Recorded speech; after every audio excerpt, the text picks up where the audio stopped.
Hey everyone, very good morning. Myself Ankit Chaurasia and I am currently pursuing my BTech at Raj Engineering College, Manpuri with electrical engineering branch. So I think you are doing very well. And today's session I will discuss about all about UP government scholarship scheme. Like UP government, UP government provided a scholarship for student, for needy students. So today's session I will discuss about all about. I will discuss about all about UP government scholarship scheme. So let's start it our video.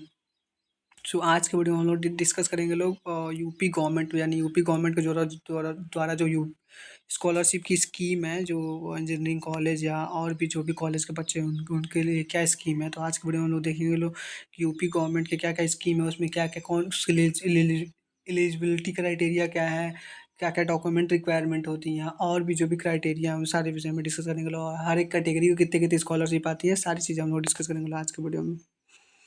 तो चलिए आज के video को हम लोग शुरू करते हैं। तो first of all UP government scholarship eligibility criteria. So इसके लिए एलिजिबिलिटी क्राइटेरिया क्या है, आप क्लास ट्वेल्थ या डिप्लोमा पास आउट होने चाहिए, आपके ट्वेल्थ में 60 या 60 से ज़्यादा परसेंट मार्क्स होने चाहिए अगर आप ओबीसी जर्नल ईडब्ल्यूएस कैटेगरी से बिलोंग करते हैं। अगर आप एससी एसटी कैटेगरी से बिलोंग करते हैं तो आपके मार्क्स 55% हो या उससे ज़्यादा होने चाहिए। अटेंडेंस आपका 75% होने चाहिए। ये मॉडरेटरी कंडीशंस हैं, ये आपको फुलफ़िल करना चाहिए। आपके अगर ओबीसी जनरल ओबीसी या ईडब्ल्यूएस कैटेगरी से बिलोंग करते हैं तो आपके आपके 12th में मार्क्स 60 या 60 प्लस होने चाहिए। अगर आप एससी एसटी कैटेगरी से बिलोंग करते हैं आपके मार्क्स 55% या उससे अधिक होने चाहिए और अटेंडेंस जो भी क्लासेज आपके चलेंगे 1 साल में उसमें अटेंडेंस आपका 75% होने चाहिए। ठीक है? तो ये रहा बेसिक क्राइटेरिया। उसके बाद आपके फैमिली इनकम जो होनी चाहिए, आपकी family income OBC general OBC EWS उन सभी लोगों के फैमिली इनकम 2 लाख से कम होने चाहिए। एससी और एसटी वालों के लिए 2.5 लाख से कम होने चाहिए। तो ये है eligibility criteria overall UP scholarship जो भी स्कीम है अगर उसके आप लाइक प्राप्तकर्ता हैं, उसके रिसीवर हैं, तो ये सारी एलिजिबिलिटी क्राइटेरिया को आपको फुलफ़िल करना चाहिए, तभी आपको यूपी गवर्नमेंट का जो स्कॉलरशिप स्कीम है उसका लाभ उठा सकते हैं। तो एक बार और मैं डिटेल में डिस्कस कर दूँ, आपके 12th में मार्क्स 60 या 60 प्लस परसेंट मार्क्स होने चाहिए अगर आप जनरल ओबीसी ईडब्ल्यूएस कैटेगरी से बिलोंग करते हैं। अगर आप एससी एसटी कैटेगरी से हैं तो आपके मार्क्स 55% होने चाहिए और अटेंडेंस 75% होना चाहिए। आपकी फैमिली इनकम अगर वो आप जनरल ओबीसी ईडब्ल्यूएस कैटेगरी से हो तो फैमिली इनकम 2 लाख से कम होने चाहिए। अगर आप एससी एसटी कैटेगरी से होते हैं तो आपको 2.5 लाख से कम होने चाहिए। तो ये रहा कंप्लीट कंडीशन।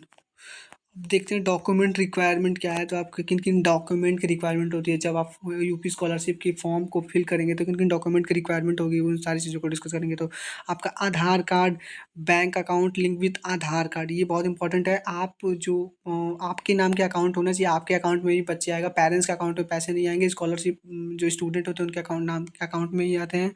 और वो आधार कार्ड आपके वो बैंक आधार कार्ड से लिंक होने चाहिए।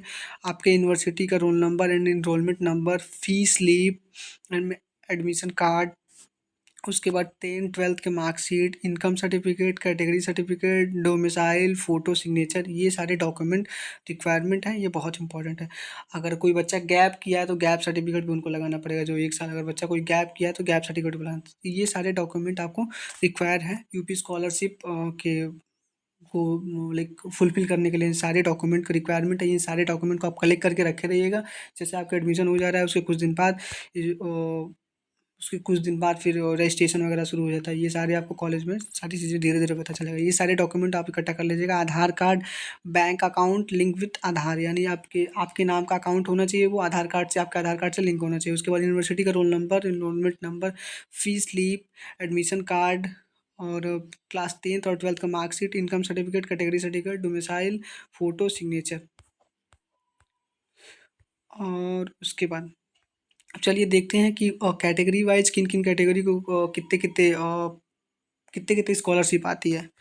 तो सबसे पहले हम डिस्कस करेंगे ओबीसी। तो मैं भी ओबीसी कैटेगरी से बिलोंग करता हूँ। तो ओबीसी वालों का मतलब 54K से 57K तक आता है स्कॉलरशिप। यानी मेरा खुद 57K आया था स्कॉलरशिप पिछले मतलब इसी साल।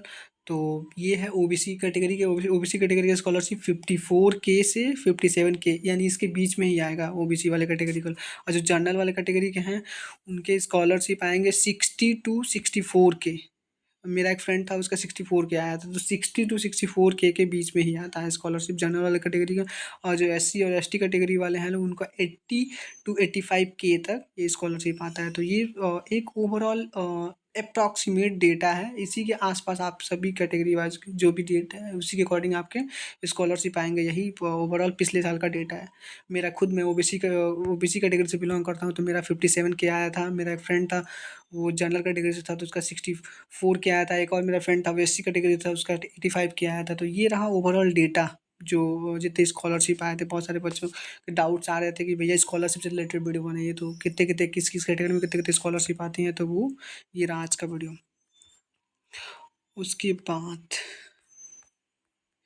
तो ये रहा, हाँ, पूरा स्कॉलरशिप से रिलेटेड जो भी जानकारी थी मैंने A to Z सारे जानकारी, यूपी स्कॉलरशिप जो भी स्कीम है उनसे रिलेटेड सारी चीज़ें मैंने दे दिया। आई थिंक आपके सारे डाउट्स क्लियर हो गए। आज जो भी रिक्वायर्ड डॉक्यूमेंट मैंने बताए, सारे डॉक्यूमेंट रिक्वायर्ड आप अगर आपके पास नहीं है तो इन सारे डॉक्यूमेंट को आप अच्छे से अरेंज करके रख लीजिएगा, क्योंकि जब स्कॉलरशिप ऑनलाइन होगा तो इन सारे डॉक्यूमेंट का वेरिफिकेशन होता है। तो इन सारी चीज़ों को आप अच्छे से बना के अपने पास रख लीजिएगा। अगर कोई डॉक्यूमेंट आपके पास नहीं है तो इन सारे डॉक्यूमेंट को आप बनवा के रख लीजिए, तभी आप स्कॉलरशिप का लाभ उठा सकते हैं।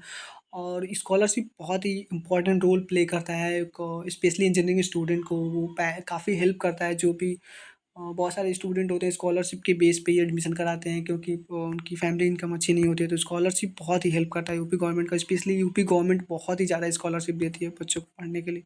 तो ये बहुत ही अच्छी स्कीम है। आप जो सभी लोग इस फॉर्म को जरूर फिल कर लीजिएगा और यूपी गवर्नमेंट के जो भी स्कीम है इनके लाभ उठाइएगा। तो ये रहा ओवरऑल यूपी गवर्नमेंट की जो भी स्कीम है उससे रिलेटेड सारा इन्फॉर्मेशन मैंने कन्वे कर दिया है। ठीक है, तो आज की वीडियो को यहाँ पे एंड करते हैं। और यूपी गवर्नमेंट का जो स्कॉलरशिप स्कीम है इससे रिलेटेड कोई भी और भी डाउट है तो आप कमेंट बॉक्स में कमेंट कर दीजिएगा। उसके रिकॉर्डिंग में वीडियो बना दूंगा या आप कमेंट बॉक्स में ही कमेंट करके आंसर कर दूंगा। तो ये रहा यूपी गवर्नमेंट का जो भी स्कीम है उससे रिलेटेड जानकारी। ठीक है स्टूडेंट, थैंक यू एवरीवन।